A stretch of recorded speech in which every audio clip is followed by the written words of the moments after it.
नमस्कार दोस्तों।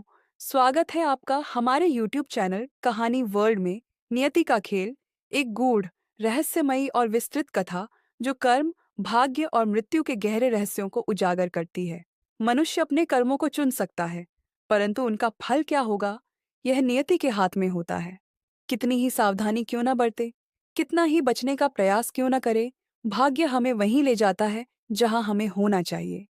इस कथा में हम एक ऐसे विद्वान पंडित की यात्रा देखेंगे जिसे मृत्यु का समय और कारण पहले ही बता दिया जाता है। वह इसे टालने के लिए हर संभव उपाय करता है, परंतु नियति अपने मार्ग से कभी विचलित नहीं होती। बहुत समय पहले की बात है। एक गांव में एक महान ज्ञानी पंडित रहता था।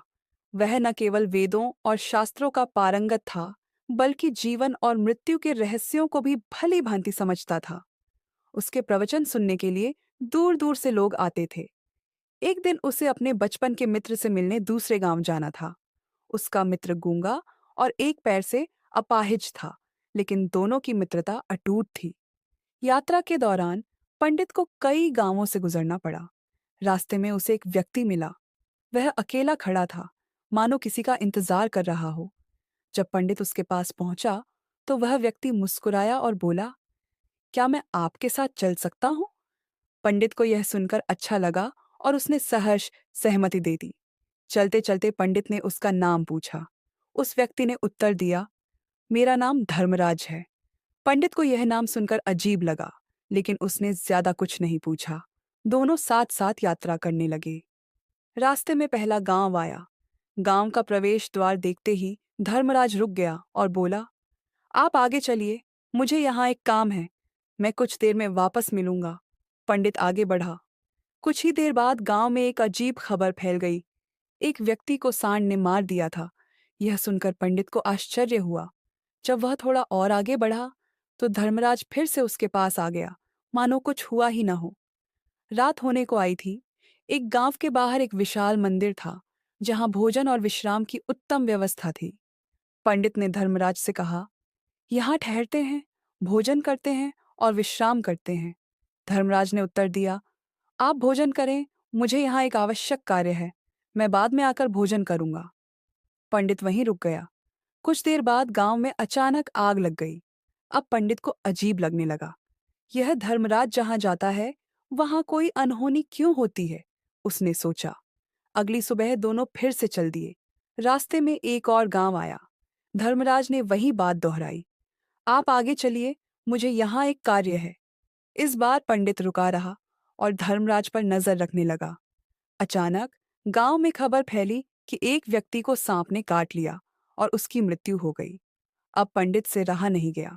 उसने धर्मराज से पूछा, सच बताओ, तुम कौन हो? तुम जहां जाते हो वहां मौत क्यों होती है? धर्मराज मुस्कुराया और बोला, मैं यमदूत हूं।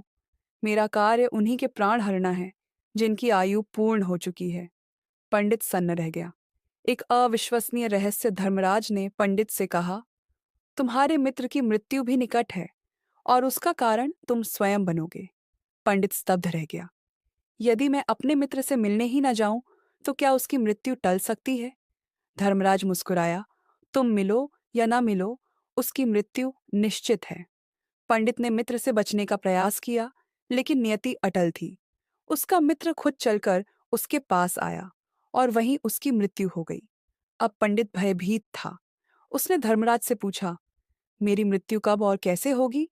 धर्मराज बोला, आज से 6 महीने बाद, किसी दूसरे राज्य में, और सबसे बड़ी बात, तुम स्वयं खुशी से अपनी मृत्यु को स्वीकार करोगे। पंडित कांप उठा।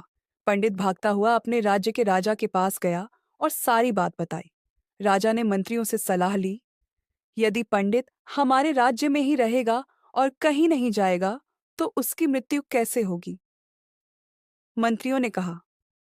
राजा ने पंडित को महल में स्थान दिया और उसके बाहर जाने पर प्रतिबंध लगा दिया। नियति का खेल। पंडित 6 महीने तक महल में रहा, लेकिन नियति को कौन रोक सकता है? उसे नींद में चलने की बीमारी थी, जो उसे खुद नहीं पता थी। मृत्यु के दिन रात में वह नींद में चलने लगा। महल से बाहर निकलते हुए किसी ने उसे नहीं रोका। वह घोड़े पर सवार होकर पड़ोसी राज्य पहुंच गया। पंडित अनजाने में दूसरे राज्य के राजा के महल में घुस गया और रानी के बगल में सो गया। सुबह राजा ने यह देखा और क्रोधित होकर उसे फांसी की सजा सुना दी। पंडित ने सारी बात बताई, लेकिन राजा ने पंडित की बात का विश्वास नहीं किया, क्योंकि राजा उस वक्त बहुत ही गुस्से में था। इसलिए उसने पंडित को मौत की सजा सुना दी। पंडित के बार बार कहने पर राजा को एहसास हुआ कि एक बार सच का पता लगाना भी जरूरी है। राजा ने सत्यापन करवाया और पता चला कि पंडित सच कह रहा था। लेकिन राजा ने वचन दिया था, इसलिए उसने पंडित को कच्चे सूत के धागे से फांसी देने का आदेश दिया। सबको लगा कि यह एक नाटक है, लेकिन जैसे ही फांसी दी गई, धागे ने गले की नस काट दी और पंडित की मृत्यु हो गई। धर्मराज की भविष्यवाणी पूर्ण हुई। निष्कर्ष: कर्म और भाग्य। श्रीमद् भगवद गीता में श्री कृष्ण कहते हैं, जो होना है वह होकर रहेगा। मनुष्य कितनी भी कोशिश कर ले, नियति से बच नहीं सकता। नियति का खेल अटल है। दोस्तों, आपको ये वीडियो अच्छी लगी हो तो प्लीज़ वीडियो को लाइक करें और चैनल को सब्सक्राइब करें और शेयर करें। धन्यवाद दोस्तों।